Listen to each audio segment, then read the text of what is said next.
Get ready for the countdown. 10, 9, 8, 7, 6, 5, 4, 3, 2, 1, 0.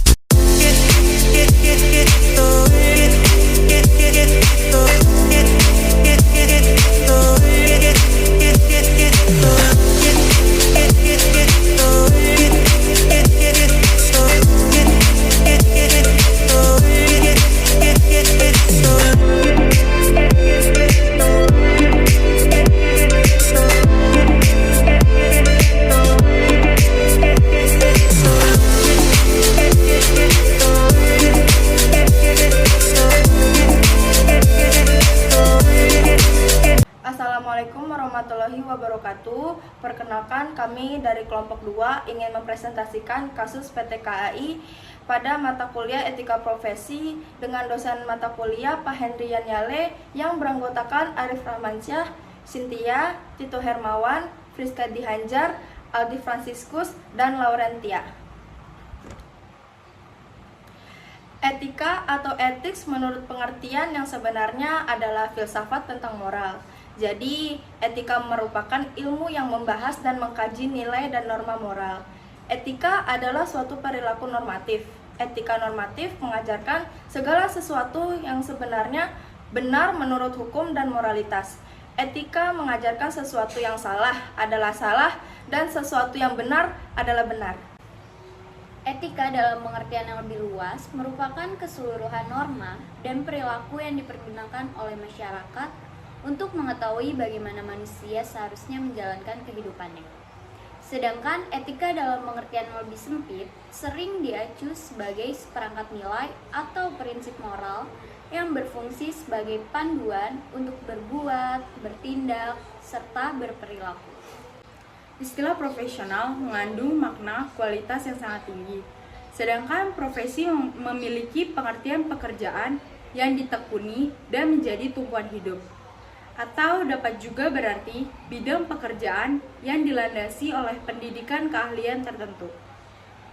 Profesi sering dibedakan menjadi dua jenis, yaitu profesi biasa dan profesi luhur.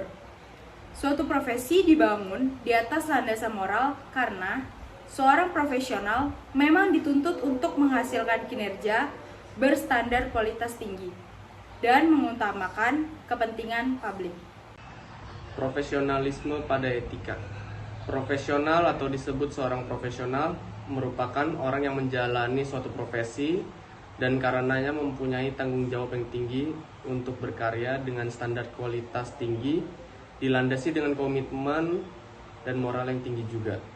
Etika profesi atau etika profesional merupakan pembeda utama antara para profesional dan orang-orang yang hanya sekedar ahli di bidang yang ditekuni mereka.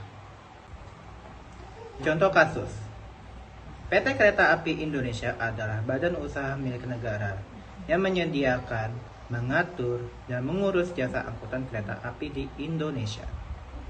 Pada tahun 2005 silam, PT KAI diketahui melakukan manipulasi atas laporan keuangannya. Manipulasi laporan keuangan merupakan suatu tindakan menyembunyikan kegagalan atau kecurangan yang dilakukan oleh manajemen suatu perusahaan sehingga informasi yang disajikan tidak sesuai dengan keadaan yang sebenarnya. Kasus ini bermula pada ketidaksediaan komisaris PT KAI untuk menyetujui laporan keuangan yang telah diaudit oleh auditor eksternal. Beliau berpendapat bahwa dalam hasil audit atas laporan tersebut telah dimanipulasi. Hal ini terlihat dari jumlah keuntungan PT KAI yang dicatat memperoleh keuntungan. Padahal sebenarnya PT KAI seharusnya menderita kerugian. Komisaris juga menemukan adanya kejanggalan dalam laporan tersebut sehingga meminta untuk dilakukan audit ulang. Analisa kasus. PT KAI dapat dikenakan sanksi sesuai pasal 107 UU nomor 8 tahun 1995 tentang pasar modal, yakni setiap pihak yang dengan sengaja bertujuan menipu atau merugikan pihak lain atau menyesatkan Bapepam, menghilangkan, memusnahkan, menghapuskan, mengubah, mengaburkan, menyembunyikan atau memalsukan catatan dari pihak yang memperoleh izin, persetujuan, atau pendaftaran termasuk emiten dan perusahaan publik diancam dengan pidana penjara paling lama 3 tahun dan denda paling banyak 5 miliar rupiah. PT KAI dikenakan denda 1 miliar rupiah untuk disetor ke kas negara. Pada kasus ini juga auditor eksternal yang melakukan audit terlibat dalam kasus ini. Menteri Keuangan terhitung sejak tanggal 6 Juli 2007 membekukan izin para auditor eksternal selama 10 bulan. Selain itu, para auditor eksternal juga diwajibkan membayar sejumlah 100 juta rupiah untuk disetor ke kas negara. Berikutnya yakni kesimpulan bahwa etika profesi yakni tidak hanya membahas bagaimana kinerja profesi dalam beretika, namun perilaku yang sebenarnya terjadi.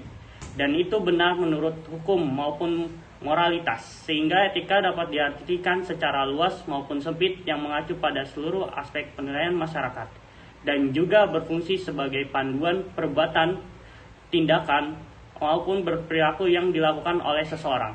Etika juga mengacu pada profesional, sehingga terdapatnya kualitas penilaian, baik berupa profesi biasa dan profesi luhur, yang menghasilkan kinerja berkualitas tinggi dengan kepentingan publik ataupun masyarakat. Sekian dari kelompok kami, kurang lebihnya mohon maaf. Wassalamualaikum warahmatullahi wabarakatuh. Terima kasih.